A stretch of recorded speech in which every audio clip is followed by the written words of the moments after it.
Candidato, candidata, saudações. Eu sou o professor Hammurabi e estamos dando continuidade neste bloco ao estudo da resolução número 4 do ano de 2010. Estamos falando das diretrizes curriculares nacionais para a educação básica. Nesse segmento, continuamos com uma ideia que introduzimos no bloco anterior. Estamos falando do currículo e estamos falando da sua base nacional comum e da sua parte diversificada. Que elementos, que disciplinas, que conteúdos curriculares, estamos agora nos referindo apenas à parte de conteúdos, devem estar presentes na base nacional comum e o que poderia estar presente na parte diversificada. Vamos à leitura e à análise do artigo 14 na tela. Diz o artigo 14 sobre a formação básica comum e parte diversificada. Temos lá que a base nacional comum na educação básica constitui-se de conhecimentos, saberes e valores produzidos culturalmente, destaque essa produção cultural, opa, fiz besteira, esta produção cultural, vamos destacar aqui, não foi ainda, agora vai ser, perfeito, essa produção cultural, porque o nosso conteúdo é produzido pela nossa cultura, então saberes e valores produzidos culturalmente expressos nas políticas públicas e gerados nas instituições produtoras do conhecimento científico e tecnológico. Que instituições produtoras são essas, Hammurabi? As instituições de educação superior. Então, continuando, instituições produtoras do conhecimento científico e tecnológico no mundo do trabalho, no desenvolvimento das linguagens, nas atividades desportivas e corporais, na produção artística, nas formas diversas de exercício da cidadania e nos movimentos sociais.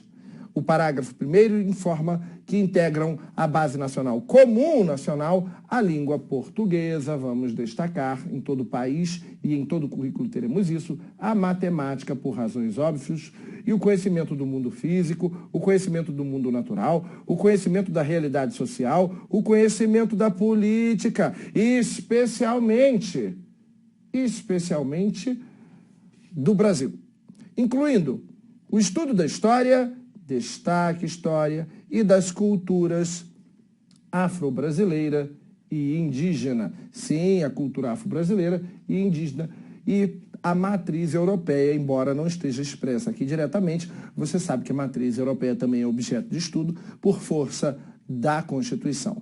Dando continuidade, então, vamos a outros elementos que constituem a base nacional comum do nosso currículo. Na alínea D temos a arte. A arte em suas diferentes formas, vamos botar aqui a arte em suas diferentes formas, assim como a educação física, o artigo 26, parágrafo 3º da LDB, informa que a educação física, integrada à proposta pedagógica da escola, é componente curricular obrigatório de toda a educação básica. E temos aqui o ensino religioso. O ensino religioso faz parte da base nacional comum, Hammurabi?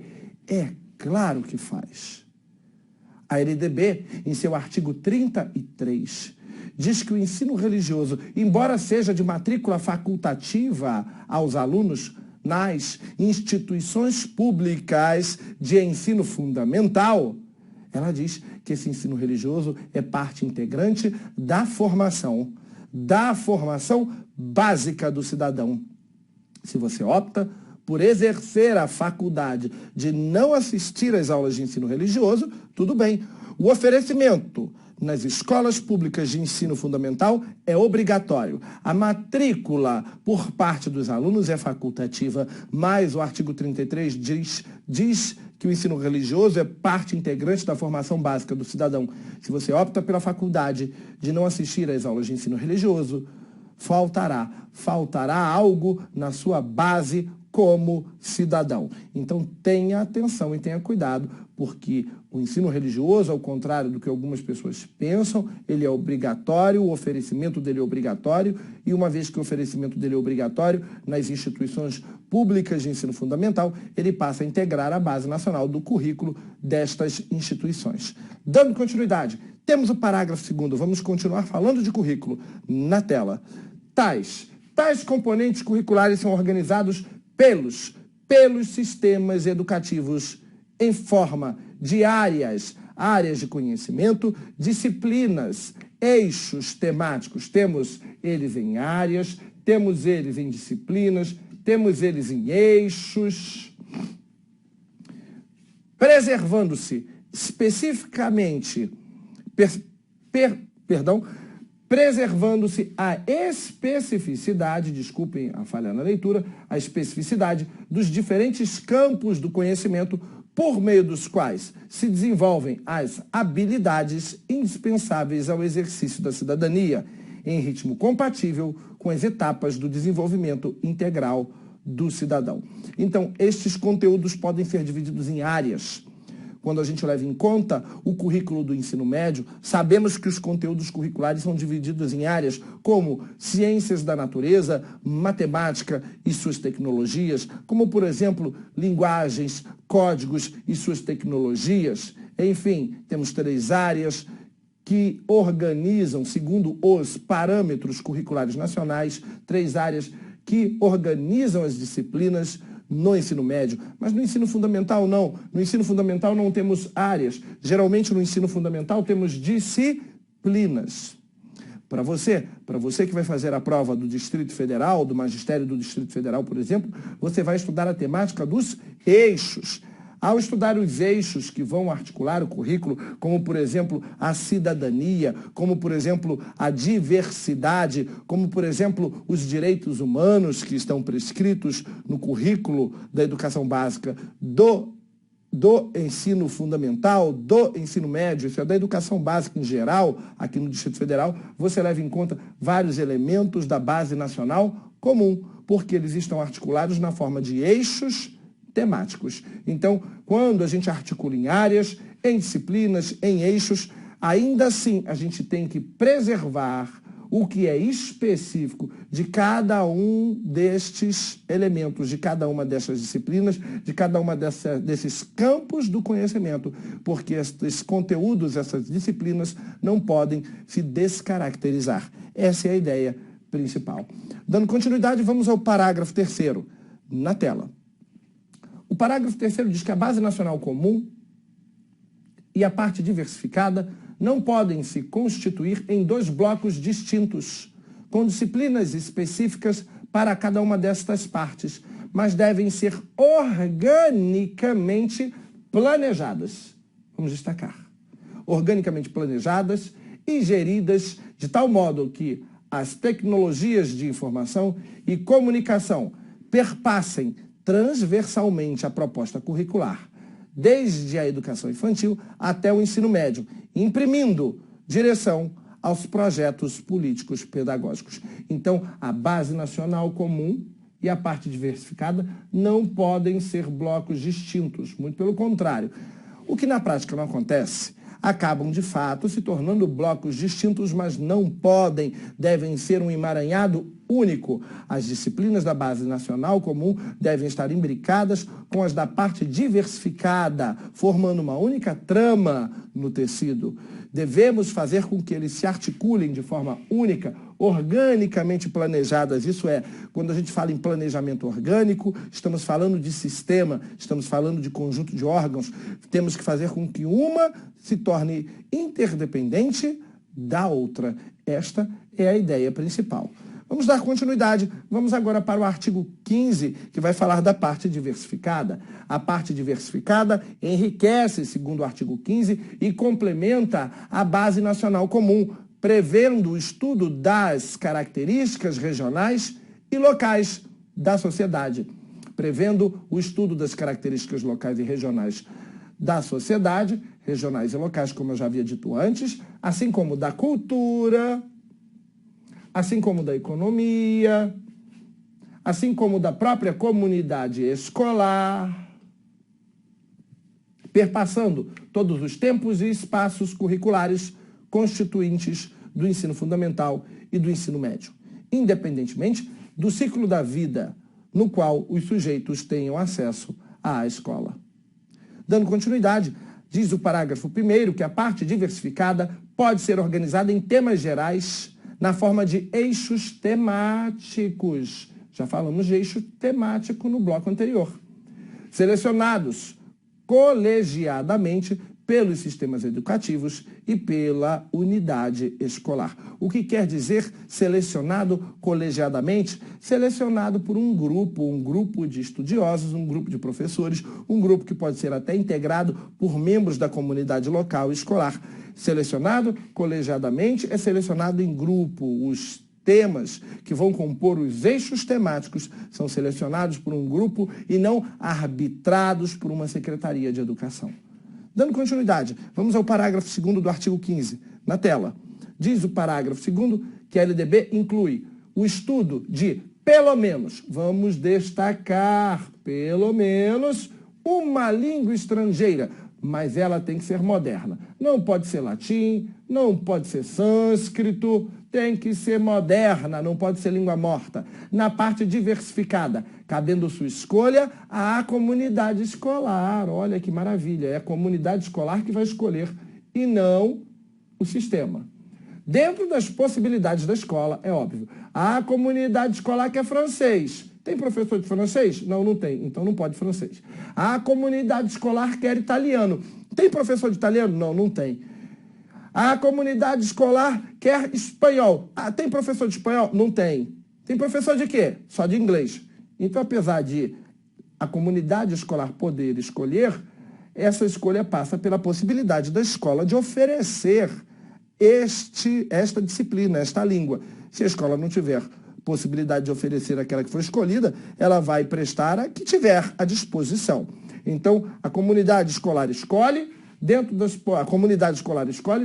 possibilidades da escola. Preste bem atenção a isso. Que deve considerar o atendimento das características locais, regionais, nacionais e até mesmo transnacionais, tendo em vista as demandas do mundo do trabalho e da internacionalização de toda a ordem de relações.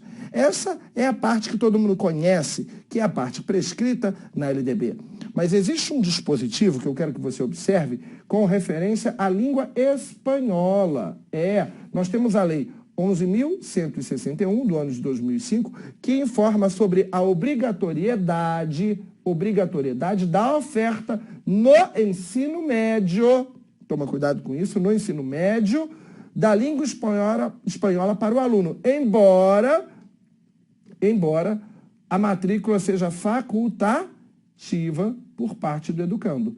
Então, a matrícula no espanhol é facultativa por parte do educando, mas o oferecimento há de ser obrigatório no ensino médio, bem como a possibilidade desta matrícula, ou melhor, dessa disciplina ser oferecida do 6º ao 9º ano. Claro, a disciplina há de ser oferecida do 6º ao 9º ano por uma razão bem simples. A razão está aqui no parágrafo 2º. A comunidade escolar pode muito bem escolher a língua que quiser, não ser necessariamente aqui o inglês, ela pode ter escolhido aqui o espanhol. Então, a possibilidade de oferecimento existe aqui.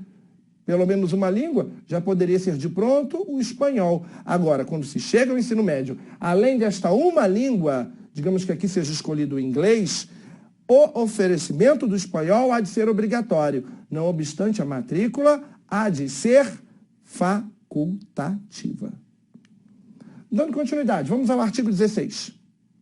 Diz o artigo 16 que leis específicas que complementam a LDB determinam que sejam incluídos componentes não disciplinares, como temas relativos ao trânsito, ao meio ambiente, à condição e direitos do idoso. Vamos destacar a questão do trânsito,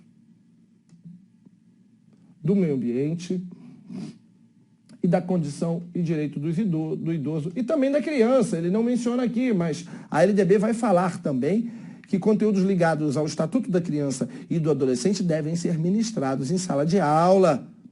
São chamados de temas transversais. Alguns deles são tão presentes na legislação brasileira e ainda assim os professores desconhecem. Por exemplo, a questão do trânsito, mencionada aqui. A Lei 9.503 do ano de 1997, o Código Nacional de Trânsito, fala, inclusive, que a legislação de trânsito deve constituir disciplina obrigatória nos cursos de formação dos professores. Então, você que é professor, que estudou e se formou professor em uma instituição de nível médio de escolaridade, na modalidade normal, você certamente teve a disciplina de legislação de trânsito. Você que é professor, que fez pedagogia ou que fez uma complementação pedagógica, certamente teve a disciplina legislação de trânsito, porque obrigatoriamente você, independente da sua disciplina, da sua especialidade, desde a creche até o término da educação superior, tem que ser um especialista em trânsito, conforme determina o Código de Trânsito, porque você deve trabalhar esta disciplina na sua sala de aula de forma transdisciplinar, isto é, como um tema transversal. E para que faça isso, você tem que entender tudo dessa disciplina. E para entender tudo dessa disciplina, as instituições de formação de professores a oferecem nos cursos de formação. E você estuda e você sabe tudo sobre ela. Com certeza. Vamos ao artigo 17. Diz o artigo 17, na tela, que no ensino fundamental e no ensino médio, destinar-se-ão pelo menos 20%. Eu quero que você destaque, lembre-se disso quando for acordar, quando for dormir, quando for jantar, almoçar, namorar. 20% do total da carga horária anual. Então, no ensino fundamental, destaque aqui, no ensino médio, destinar-se-ão pelo menos 20% do total da carga horária anual ao conjunto de programas e projetos interdisciplinares. Destaca 20% do total da carga horária anual no fundamental e do médio devem ser destinados a programas e projetos interdisciplinares, eletivos, criados pela escola, previstos no projeto pedagógico da escola, de modo que os estudantes do ensino fundamental e médio possam escolher aquele programa ou projeto com que se identifiquem e que lhes permitam melhor lidar com o conhecimento e a experiência. Isto quer dizer que temos que ter pelo menos 200 horas. 200 horas. Sabemos que o número mínimo de horas anuais, excluído o tempo reservado a exames finais no ensino fundamental e no ensino médio, é de no mínimo 800 horas. Então temos que ter no mínimo 200 horas, na verdade 160, 8 e 8, 16, 20%, 160 horas, perdão. Temos que ter pelo menos 160 horas de projetos interdisciplinares, de projetos pedagógicos, programas pedagógicos interdisciplinares, 160 horas, retificando o que eu disse antes, a carga horária anual mínima é de 800 horas, se a gente separa aí 20%, teríamos 160 horas de programas ou projetos interdisciplinares a serem desenvolvidos, oferecidos pela escola aos educandos em geral. Então, marca-se 20%, lembre-se que são pelo menos 160 horas, uma vez que a carga horária anual é de, no mínimo, 800 horas. Vamos ainda. Tais programas interdisciplinares que mencionamos anteriormente, tais programas e projetos devem ser desenvolvidos de modo dinâmico, criativo e flexível, em articulação com a comunidade em que a escola esteja inserida. Então, esse programa, esse trabalho, esses projetos que a gente viu no slide anterior, programas e projetos interdisciplinares, devem ser dinâmicos, devem ser criativos, devem ser flexíveis e devem envolver a comunidade local e a comunidade escolar. Com certeza, você tem plena consciência da existência desses programas e projetos, afinal, são 160 horas em que você tem que trabalhar a comunidade escolar e a comunidade local, você professor, nesses projetos ao longo do ano. E quando você leva em conta que ele é dinâmico, que ele é flexível, está entendendo? Que ele é criativo. Olha, dinâmico, criativo, flexível. Você, professor, está envolvido nele, então você tem plena consciência da existência desse trabalho na escola. E que você gasta muito tempo com isso na escola. Você gasta 160 horas no mínimo. Dando continuidade à interdisciplinariedade, conforme você pode ver aqui na tela, é a contextualização. Na verdade, a interdisciplinariedade a contextualização devem assegurar a transversalidade do conhecimento de diferentes disciplinas e eixos temáticos, perpassando todo o currículo e propiciando a interlocução entre os saberes e os diferentes campos do conhecimento. Continuando, entramos na seara das etapas da educação básica. Aqui temos o artigo 21 da resolução número 4. Por coincidência ou não, o conteúdo do artigo 21 da resolução número 4 do ano de 2010, Diretrizes Curriculares Nacionais para a Educação Básica, se coaduna com o conteúdo do artigo 21 da LDB. Artigo 21 da LDB também informa sobre os níveis da educação. Lá no artigo 21 está escrito na LDB que a educação divide-se em educação básica e educação superior, sendo que a educação básica dividir-se-á em educação infantil, que vai se subdividir ainda em creches, que vão abarcar crianças de 0 a 3 anos de idade, e em pré-escolas, que vão abarcar crianças de 4 e 5 anos de idade. Acima desse segmento, a educação infantil, temos o ensino fundamental e temos o ensino médio. Então, educação básica, formada de educação infantil, ensino fundamental e ensino médio, constitui o primeiro nível de educação. O segundo nível é a educação superior. Lembrando que a educação superior vai se subdividir conforme disposição expressa no artigo 44 da Lei de Diretrizes e Bases da Educação. Diz o artigo 44 da Lei de Diretrizes e Bases da Educação. Ele diz claramente que a educação superior vai se dividir em cursos sequenciais superiores por campo do saber. São os chamados cursos politécnicos, ou aquelas faculdades rápidas que você faz, que tem em média 1 ano e meio a 2 anos de duração.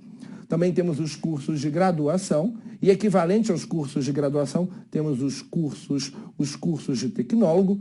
Temos também a pós-graduação, que pode ser a pós-graduação lato sensu, que também conhecemos com a terminologia de especialização, assim como a pós-graduação estrito sensu, que abarca a figura do mestrado e do doutorado.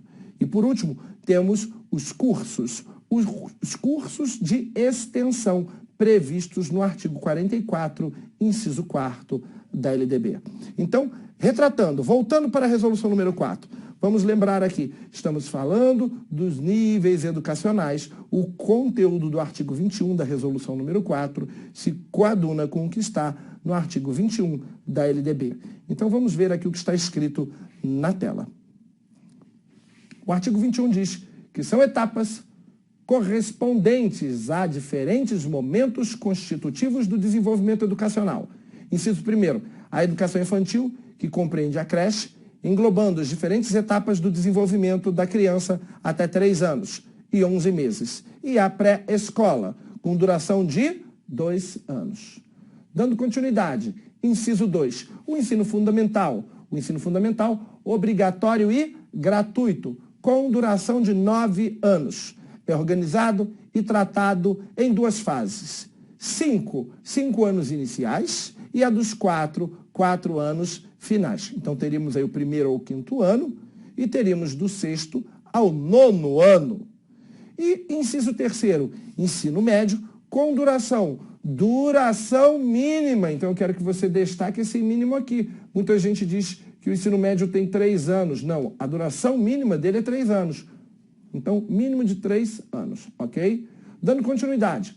Diz ainda o parágrafo único, complementando a informação do artigo 21, que essas etapas e fases têm previsão de idades próprias, as quais, no entanto, são diversas, quando se atenta para sujeitos com características que fogem à norma, como é o caso, entre outros, de sujeitos que têm um atraso na matrícula ou no percurso escolar, de sujeitos que tenham retenção, repetência, retorno de quem havia abandonado os estudos, de pessoas que sejam portadores de deficiência limitadora, de jovens e adultos sem escolarização ou com esta incompleta, de habitantes de zonas rurais, de indígenas e quilombolas, entre outros. Então, temos aí um grupo onde eu não esgoto aqui o grupo, eu menciono alguns, mas não mencionei todos, tá? Que podem estar nestes segmentos, como creche, pré-escola, ensino fundamental, ensino médio, fora das faixas etárias. Geralmente, na educação infantil, ele não fica fora da faixa etária. 0 a 3 para creche, 4 e 5 para pré-escola. Mas no ensino fundamental, ele pode, em razão de sua deficiência, em razão de ser egresso do campo, em razão de ter tido uma escolaridade tardia ou ter saído da escola e agora retornado, estar fora da faixa da idade para aquele segmento em que ele deveria se encontrar. Embora haja aqui uma preconização de idades próprias, a legislação não é leviana. Ela, nesse aspecto, admite, sim, pessoas fora da faixa etária em seus segmentos e estabelece aqui um rol destas pessoas. Dando continuidade, chegamos no artigo 27, que fala das modalidades da educação básica. No artigo anterior, tivemos oportunidade no artigo 21, fizemos agora um salto para o 27, tá? Como eu disse, estamos estudando os tópicos mais relevantes da resolução. Não vamos estudar todos os artigos, estamos estudando os artigos mais relevantes, então saltamos do 21 para o 27. O 21 falava dos níveis, educação básica e educação superior. Agora, no 27, vamos falar das modalidades. Hammurabi, os artigos que você pulou, eu vou ler ou eu não preciso ler? É óbvio que você precisa ler, mas não há nada aqui que eu precise explicar. A leitura vai te dar todo o entendimento do que você precisa. Vamos ao artigo 27, pois este merece destaque. O 27 vai falar das modalidades.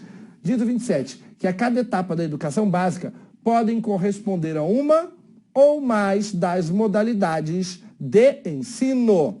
Como, por exemplo, a educação de jovens e adultos. A educação de jovens e adultos é modalidade. A educação especial é modalidade. A educação profissional e tecnológica, também temos aí outra modalidade. A educação do campo também é considerada modalidade. A educação escolar indígena também é considerada modalidade. A educação à distância também é considerada modalidade. Então, lembre-se, níveis, temos dois. A educação básica e a educação superior. Estes são os níveis. Qualquer outra conjectura que você venha a produzir, possivelmente você estará se referindo possivelmente a uma modalidade. Quando falar de educação indígena, educação no campo, educação profissional e tecnológica, EJA, educação inclusiva ou educação especial, educação quilombola e por aí vai. Você está direcionando certamente para uma modalidade. Dando continuidade, saindo do artigo 27, o próximo que merece destaque é o artigo 42. Tudo do 27 em diante merece leitura, mas não merece destaque. Então, vamos ao 42 na tela.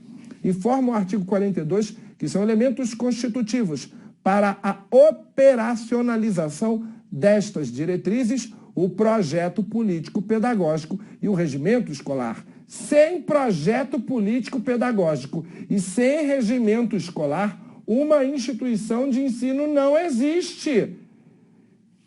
Sem esses documentos feitos da forma correta, a instituição não existe e as diretrizes se tornam inoperantes. Então, são elementos constitutivos para a operacionalização destas DCNs, o projeto político-pedagógico e o regimento escolar.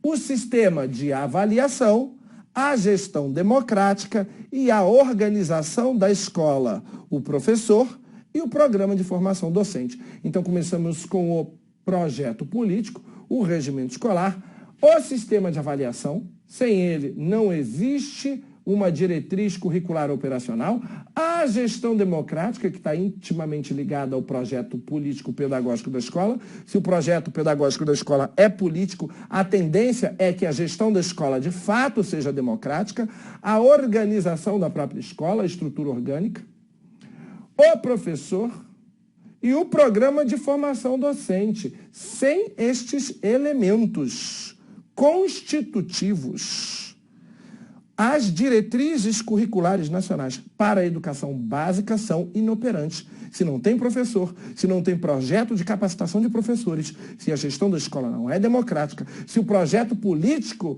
ou melhor, se o projeto pedagógico da escola não é político, se você não tem regimento escolar, ou esse regimento não é bem definido, as diretrizes se tornam inoperantes. Então, a sua prova pode muito bem perguntar quais são os elementos constitutivos para operacionalizar as diretrizes. Eles estão no artigo 42. São simplesmente o PPP, o regimento interno, o sistema de avaliação, a gestão democrática, a organização da escola, a figura do professor e os projetos de formação e capacitação do docente.